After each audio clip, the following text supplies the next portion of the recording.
Wow. PBC gets it done again. Both fighters announced to fight. Errol Spence, Danny Garcia. We got action. Let's get it. What up, Fight World? It's your boy Ego, and I'm back with some more boxing. Make sure you smash the like button. Also, subscribe to my channel for the latest and greatest in boxing. If you want to become part of the gang, notification gang, please hit the bell icon. Shout out to the Super Chats, channel donations, the Venmo donations, the Cash App, and the Patreon family. We working. Head over to my Patreon. You don't want to miss it.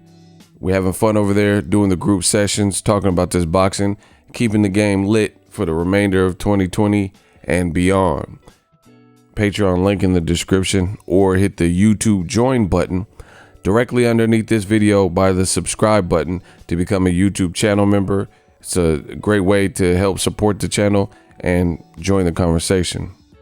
Well, what do we have here? Errol Spence posted his picture, him after his fight with Sean Porter, donning both titles. He came into the fight with the IBF title, then he gained the WBC title, beating Sean Porter. It was a great classic fight. You know, I really enjoyed that one. Him and Derek James had a great year, and this is what he put today. Man down. Errol Spence.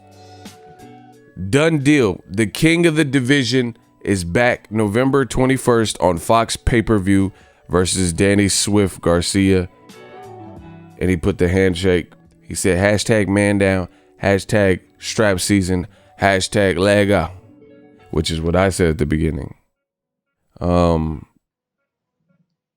case you didn't believe that, Mr. Danny Swift Garcia posted this. It's a pick stitch graphic, says Spence Garcia. And this was both posted around the same time. And he says, here we go. Errol Spence on November 21st, signed, sealed, delivered. My 10th world title fight. It's time to crown the king again. I'm excited, yo. I'm excited. And I want to give a big shout out to Premier Boxing Champions, Showtime, and Fox. This fight is not going to be on Showtime. It's going to be on Fox pay-per-view. But the whole organization has restored my love for boxing. It's been a rough year. Look at Fat Joe and Edgar Berlanger. He's with Top Rank knockout artist. Fat Joe. Sanicia Superbad of Golden Boy. Like, you got other promotions, fighters saying it's a good fight and happy, and, you know, Riff Raff. Wow. Carl Dargan. Yeah, I just think the PBC has done a phenomenal job, all things considered, with announcing these schedules and these fights. And they're making the competition. I'm not here to beat around the bush, people. You come to my channel for that uncut, that raw, that puro, and the cocaína, you know, of boxing talk. These are some big fights, especially if there's limited or no crowd. These are some big fights to get done. And it looks like they're rolling the dice that these guys are branded. I don't know if there is going to be any percentile of crowd available in, but it doesn't matter. I don't really care about that. What I do care about is seeing it. Boxing is a sport, but it's also our entertainment as well. And we need big matches to keep it afloat. I think a lot of people earlier this year, when the pandemic first struck, they were panic stricken. It was new to everybody. People were trying to figure out what the next move would be.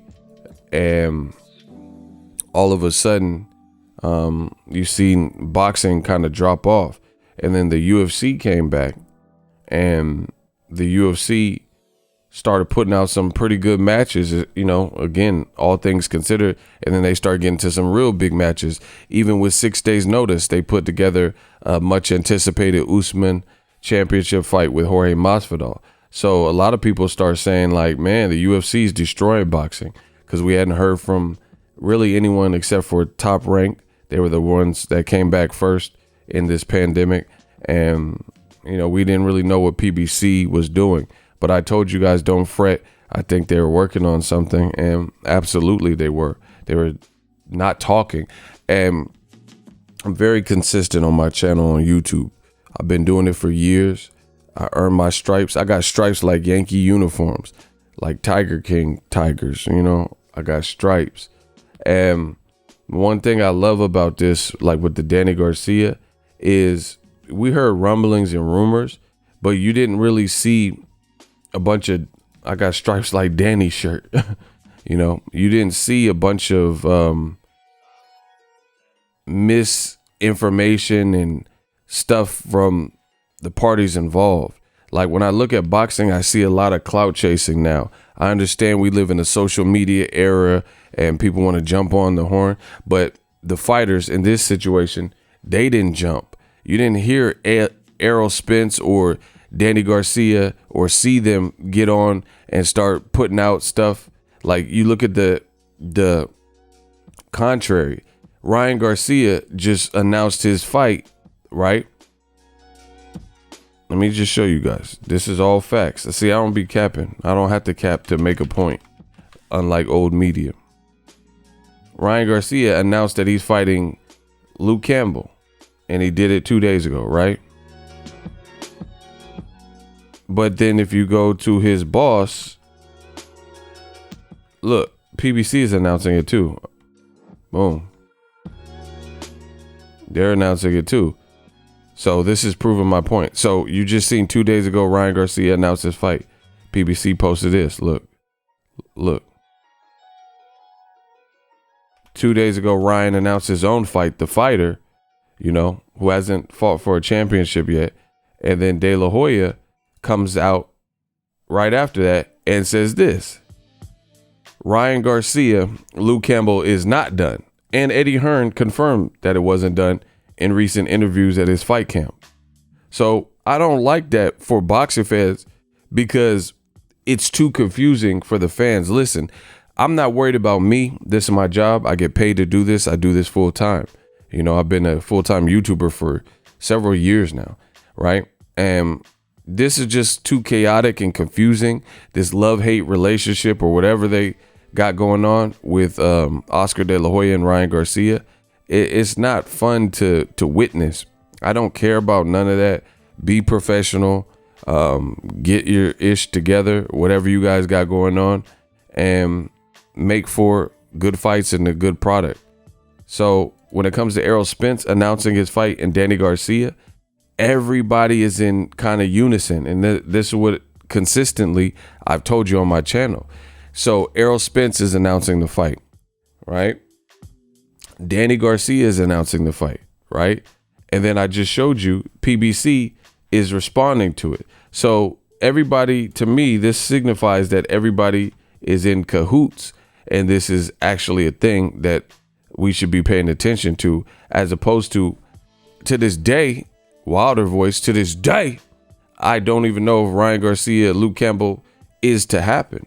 You know, Ryan saying yes, Eddie Hearn, the promoter for Luke Campbell, and Oscar De La Hoya, the Golden Boy promoter for Ryan, he's saying it's not done. So I don't know that I don't know that De La Hoya wants to even make that fight. So we'll have to see what happens there. But I don't want to take away too much. I just want to show you the stark contrast of what we're experiencing. Another bad sign for just boxing and old media and the competitors of premier boxing champions, if we're being honest, is stuff like Teofimo versus Lomachenko. I think is an excellent fight. You've always heard me say that. Excellent fight. I like it. But then you look at the rumors. Look, so he's reposting Danny and Mikey or whatever, right? And you look at the rumors that are floating around about that fight, is saying that Teofimo, look, it says Teofimo was offered 1.2 million, which is lowballed, for Lomachenko. It says with the proposed date a little over 60 days away, Teofimo's resigned to defending his title against a different opponent per sources. So Top Rank is struggling to get this fight across the line over money, right? It says they're far apart on money. Sources tell The Athletic. Teo is seeking far more money and the fight is in jeopardy. Loma accepted a package in excess of 3.25 million, right? So the fight is in jeopardy, and that seems to be an ongoing theme with a lot of the rival promoters to the PBC. So Teofimo was longstanding rumored to have a unification with Lomachenko, but is struggling to get over the line. And you had a bunch of reports and articles came out, said it was done for September. It was agreed upon. And then they changed it and said not September, but it's going to get pushed back to October. And now the latest rumor is it might not happen. It's in serious doubt and serious jeopardy. Meanwhile, Errol Spence, he didn't say much. Danny didn't say much. PBC, and there weren't a bunch of articles written about this fight. If it was going to happen, just bottom line is the business was getting done. The business was getting done. You know what I mean? Like, it wasn't a bunch of public negotiations and back and forth and a million tweets about it.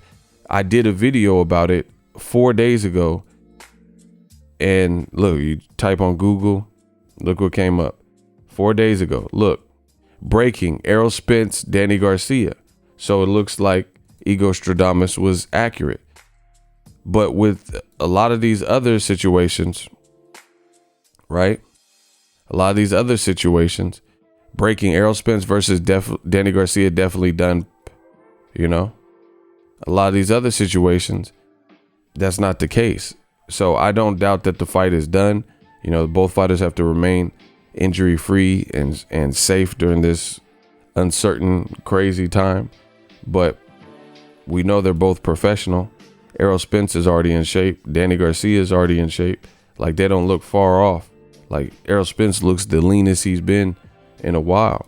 So these are all good signs if you're a boxing fan. Hell of a fight. I wanted to announce the fight. I'll make separate videos leading up to the fight. And, Fox PBC, Showtime PBC, they're just crushing the competition. Things look on point. Things look organized. These are a good schedule mixed in with some blockbuster pay-per-view that are really exceptional fights. This fight was supposed to happen in January, but for obvious reasons, it didn't happen. Errol got in his wreck, and by the grace of God, he survived without much damage, or that's what's being reported. And then somehow, some way, pandemic or not, Fox got this fight right back on the table for this year. This is incredible. This is incredible because Teofimo and Lomachenko with Top Rank, that fight was rumored before the pandemic. It was rumored, and people were making a million tweets and articles about if it's going to happen in September and October. Now it looked like it might not even happen in 2020, and they may go in different directions. So I don't know what it is, but somehow, some way, that man Al Heyman deserves a pat on the back because he's getting it done with his network deals, his method. Like DAZN, they came in the game saying, we don't like pay-per-view. Bye-bye, pay-per-view is dead. So it's going to be harder for them without raising their price points to get Joshua, who is expecting a pretty penny to fight. These are things you got to think of beforehand to the point where it makes sense. Errol Spence, PBC never told you he was not a pay-per-view star, or they were not pushing him in that direction, or Danny Garcia. So now that they're on pay-per-view, it's not a surprise. And the only thing haters can do is say, oh, I don't want to pay pay-per-view. But that's just people being cheap. You got to pay for a quality fight. UFC is unapologetic. WWE is unapologetic. If they have a big event, then you got to pay pay-per-view. Only do you hear this with boxing fans, fickle, dumbass boxing fans who constantly complain. Like, we're in a pandemic, we didn't get ish except for Wilder Fury for the first 6 months of the year. Now people are complaining because they have nothing else to do. And a lot of them, most of them are with old media, just like old media ways of thinking, which new media is the way of the future and the current and the past, and now people are salty that people and companies and fighters and people like Al Heyman, when he came out, he was sued by multiple promotional companies, said he was the cancer of boxing, people put smut and dirt on his name, said he was ruining boxing.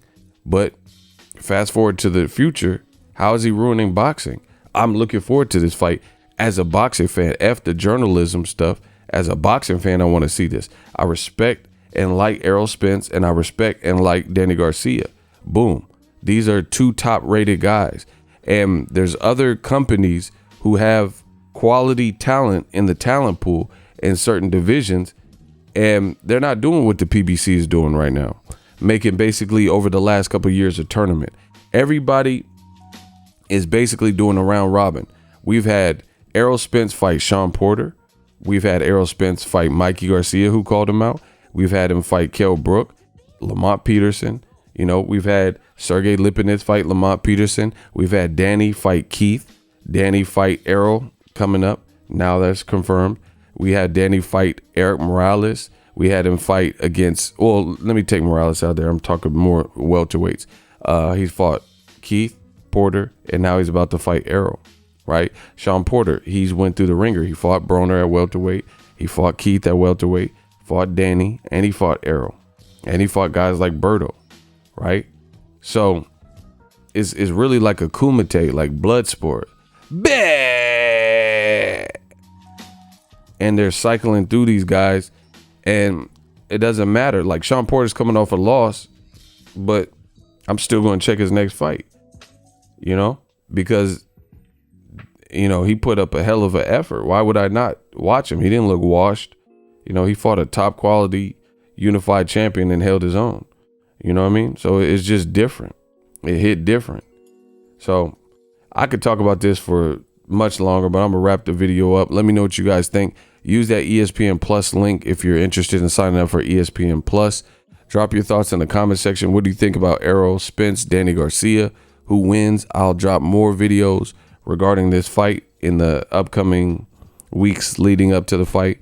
But this is just phenomenal from PBC, especially in the pandemic. There's a lot of people in boxing, they're saying the fighters got to take a pay cut, or we ain't got money for this, or it's hard times. They're trying to make people feel sorry. I don't feel sorry. These are millionaire companies, like multi-million-dollar companies that work with organizations. Feel sorry for the middle class, lower class people who are hit hard by this pandemic and might get evicted. I don't feel sorry for multi-millionaire companies who've been robbing fighters and, you know what I'm saying, taking a huge chunk of money from fighters' purses. They're not the ones with the blood, sweat, and tears. They're not the ones getting in there with black eyes, detached retinas, and, you know, nosebleeds and teeth getting chipped out like James DeGale. So why would I feel sorry because they don't feel they can make enough money without live crowd? Man, I'm always going to be pro fighter. If the fighters are taken care of and, you know, they're able to showcase their talents, getting a lofty amount of money and getting the recognition they deserve, that's what I care about. I don't care if the network is mad because there's no live crowd. You know, you got the wrong one for that. So I just want to see good fights as a boxing fan. That's it. I don't really care about nothing else. So Errol Spence is also, I could talk about this for so much longer. Terrence Crawford is a great fighter who I've followed his whole career, but I seen this coming, and I told you, if Errol Spence, what if he's the first to stop Danny Garcia? How Terrence Crawford and Bomac said that they believed they were the A side. But if Crawford can't get options like Danny and Mikey and Sean Porter, and he hadn't fought Kell Brook, they're talking about Terrence Crawford might just now fight Kell Brook. That would be considered Errol Spence's leftovers, right? Errol was the first guy to beat him at welterweight. So it's going to be hard to make that argument. I think it's already hard now, but it's going to be extremely hard to make that Bomac Terrence Crawford argument that Errol Spence is the B-side some kind of way if he keeps fighting people like Danny Garcia and winning, you know? And then Top Rank is giving Terrence Crawford a pay-per-view that flops, like a Miracon, Mean Machine mandatory, stuff like that. And these are doing pay-per-view numbers. Errol Spence's numbers, just like Floyd, they'll probably keep going up. The more he keeps doing this and having elite level pay-per-views, getting them season, you know. Same thing with Danny. Danny already has a great crazy resume. All of his losses are respected. If he beats Errol, he the man. Great fight. You can look at it different ways, especially with that accident. People don't know what to think. So I think everyone's going to tune in. Let me know what you guys think. Drop your thoughts in the comment section. We working. What up, Fight World? It's your boy Ego, and I'm back with some more sports. Get unlimited access to premium content with an ESPN Plus subscription. ESPN Plus offers a variety of content, including specials, behind the scenes, docuseries like Bruce Lee's Be Water, and much more. With an ESPN Plus subscription, you get access to a ton of classic archive fights and replays from boxing and the UFC. Big names like, "Hi, I'm Mike Tyson. Come and watch my fight." Floyd Mayweather, "Easy work. I'm rich." And Manny Pacquiao, "Yes, it's up to my promoter." Just to name a few. If that's not enough, you could get the ESPN bundle, which includes ESPN Plus, Hulu, and Disney Plus. All 3 apps, one low price. You don't want to miss out. Make sure you guys click that link in the description box of all of my videos. Ego signing off. So if you enjoyed this video and want more content like this on the channel, you can show your appreciation by going to the PayPal donate button or the YouTube support button, and you can donate any amount that you feel is equivalent to the value of this video. Much more to come. Thank you guys for your support. Boxingego, the future of boxing.